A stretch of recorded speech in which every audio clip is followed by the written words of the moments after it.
Jadi tadi sedikit ulasan sebetulnya seperti apa penghitungan suara yang dilakukan di Amerika Serikat jauh berbeda dengan yang dilakukan di Indonesia karena tidak berdasarkan popular vote atau one man one vote tapi berdasarkan perwakilan di Dewan Elektoral atau Electoral College. Kita lanjutkan lagi pemirsa diskusinya tadi sedikit saya jelaskan kepada pemirsa terlebih dahulu nih Ibu Ratri soal Electoral College ini tapi kemudian yang masih perlu dikulik lagi yang mungkin pemirsa masih belum agak paham ini adalah langkah hukum ke depannya. Berapa kira-kira waktu yang harus ditempuh ini oleh nantinya yang akan mengajukan gugatan terhadap Supreme Court soal Pilpres ini sebetulnya Ibu Ratri? Tadi saya menyampaikan contoh kira-kira butuh waktu untuk recount mesin ya. Melalui mesin juga recount melalui tangan artinya manual. Beberapa waktu itu cukup lama itu ya. Dan juga nanti bagaimana kalau misalnya memang terjadi tata sengketa, itu akan baru diajukan ke Supreme Court. Dan di Florida itu memakan waktu sekitar 36-39 hari. Itu cukup lama ya itu ya, 2 bulan lebih.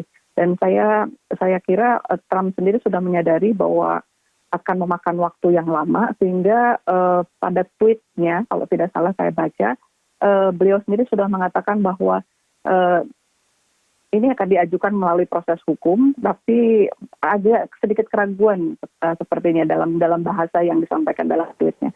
Dan itu saya kira akan cukup lama ya. Oke, nah tapi sebetulnya sampai dengan saat ini kan sudah ada beberapa pidato yang dilakukan 2 kali oleh Joe Biden, sekali oleh Donald Trump. Kalau Trump kan positif yakin untuk menang nih, tapi Joe Biden 2 kali pidatonya, saya ingat yang terakhir beliau mengatakan bahwa akan merangkul siapapun yang kalah. Nah kalau menurut Ibu Ratri ini seperti apa nantinya akan adanya kemudian hubungan politik tersebut akan merangkul yang kalah, kemudian dampaknya seperti apa Bu?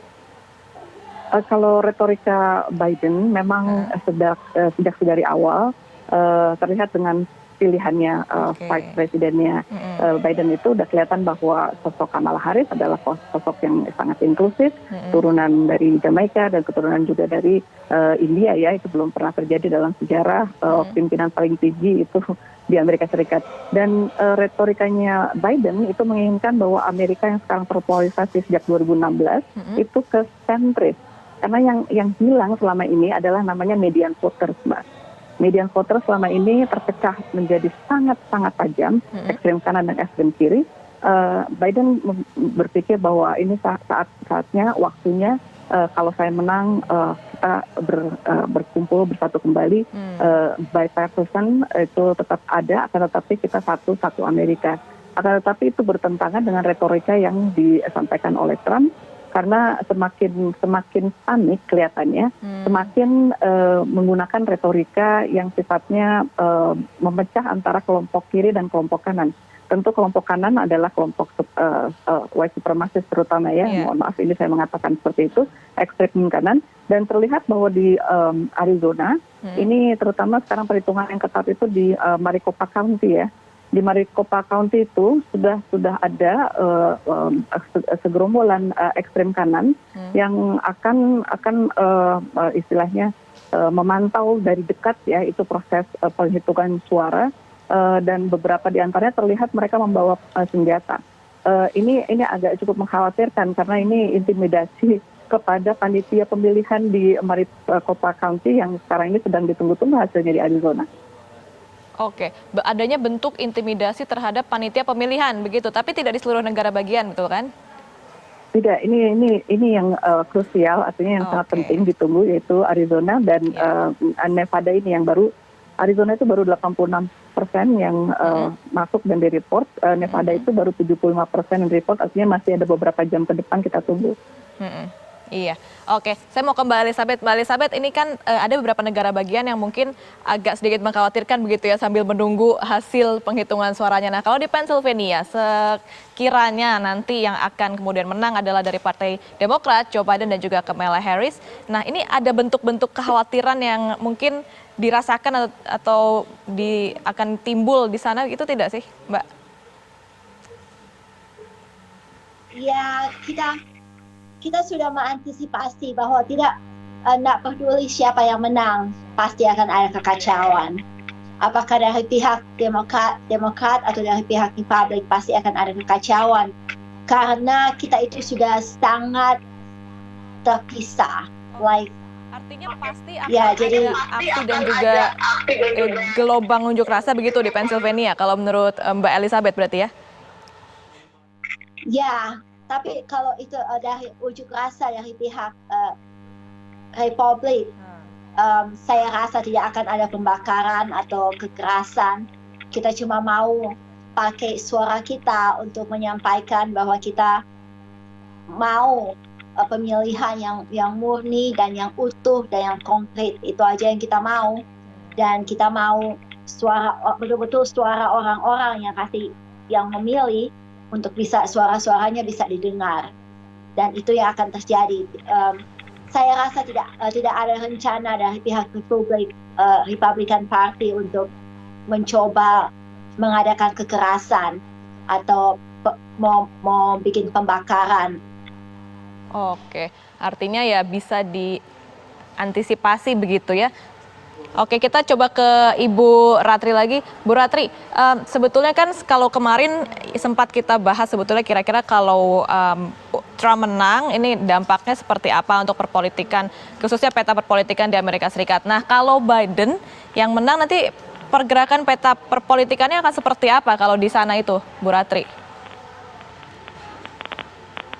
Yang diharapkan dari Biden, dan Biden sendiri kan sudah berkali-kali berbicara di depan publik bahwa ingin menyatukan Amerika. Dan pertama yang akan dia lakukan tentu saja ini masalah COVID ya, pandemi ini. Dia akan mengambil langkah-langkah strategik untuk mengatasi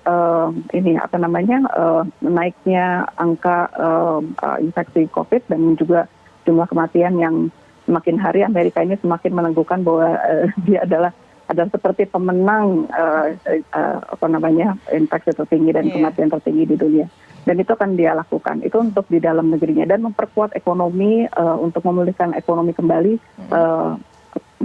pasca Pilpres ini. Saya kira itu yang sangat diharapkan oleh Amerika Serikat yang terbelah, terutama untuk kaum minoritas. Black American misalnya dengan gerakan Black Lives Matter ini, Biden itu berusaha dalam artian mungkin belum cukup banyak usahanya, tapi berusaha untuk memberikan perlakuan yang lebih baik.